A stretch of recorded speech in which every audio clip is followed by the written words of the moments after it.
everybody. So a check walks into a bar and says, "How do I get endorsed around here?"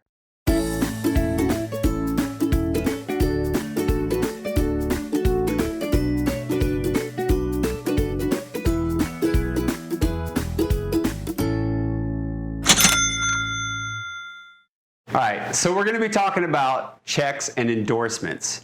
Now, is it endorsements with an I or is it endorsements with an E?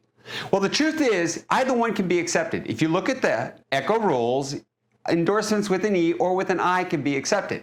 I find it interesting too because I know when using my Word documents, usually I have to go in there and tell it to allow the one with the I. Is there a difference between the two? If we look at endorsement with an E, that is something that is usually used like saying, "Hey, I am endorsing this political candidate for this particular party." What about if we look at endorsement with an I? When we look at endorsement with an I, well, that's where we see that it is a signature on a legal or even a financial document. Okay, now as far as the endorsements, again, it can be with an I or be with an E. Both are going to be accepted.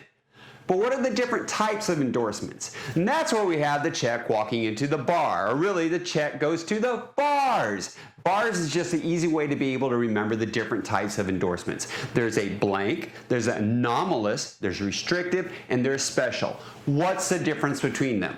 Well, if we go to a blank endorsement isn't really what it sounds like. There's something there, just the signature. Like, for example, if the payments professor is going to endorse a check with a blank endorsement, I'm just going to put payments professor. If we go to an anomalous endorsement, well, it's not really your familiar type. It's an endorsement that is made by somebody who is not the holder of the instrument. And that would be a case of saying, like in the example I have, the ACH assistant, instead of it being the payments professor themselves.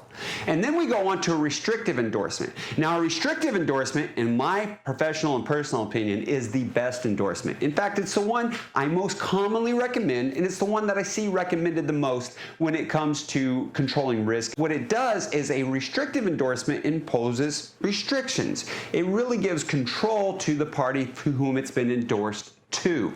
And a restrictive endorsement is typically done simply by just having the words "for deposit only" and then the signature. So it could be "for deposit only, payments professor."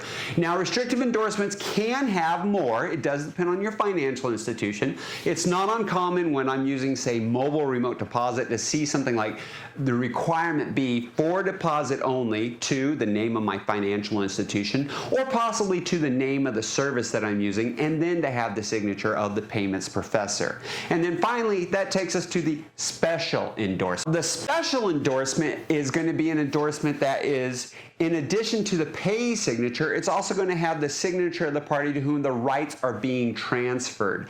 So that could be something like "paid to the order of the Treasury Whisperer" and then signed by the payments professor. So that's where it would be, I'm signing that over to somebody else, and that's going to be a special type of endorsement. That concludes our endorsements or endorsements. I guess if it's an I or an E, it's pronounced the same.